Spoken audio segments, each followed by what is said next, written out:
Eto nga po yung pagkatapos natin magpagas at iniintay natin yung plate card natin at nagkamali si Paps. Mapapapirma pa niya to sa isang magpapagas. Dati kasi doon ako nakapwesto tapos lumipat ako dito kaya akala niya siya, ako. Akala niya yung nandun ay ako. Yun. So ayan, nakapirma na tayo. At eto mga tol, tayo ay magpapatuloy na sa ating pong drop off point. May deliver po tayo niyan. Pero dumaan muna tayo dyan sa shed para magpagas. At eto, ipapakita ko po sa inyo ang West Service Road. Eto po kasi madalas tayong dumadaan. Yan. Eto makikita nyo po. Ayan, makikita nyo po. Actually marami po mga sasakyan dumadaan dyan kasi ito ay isa sa daan na pinaka-busy.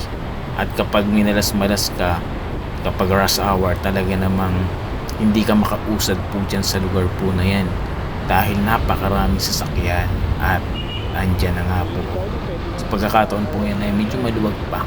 Pero dyan po ang ating tungo sa may Edison.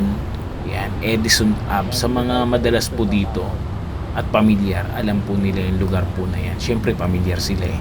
Pero dyan na po yung Edison. Yan, part pa rin po ng Sun Valley. Sun Valley, Barangay Sun Valley, Parañaque City. Ayan. Actually, malapit lang po dyan ang window shop. Yan, bandaron lang na konti. Ano po? Ayan, kabilang side lang kasi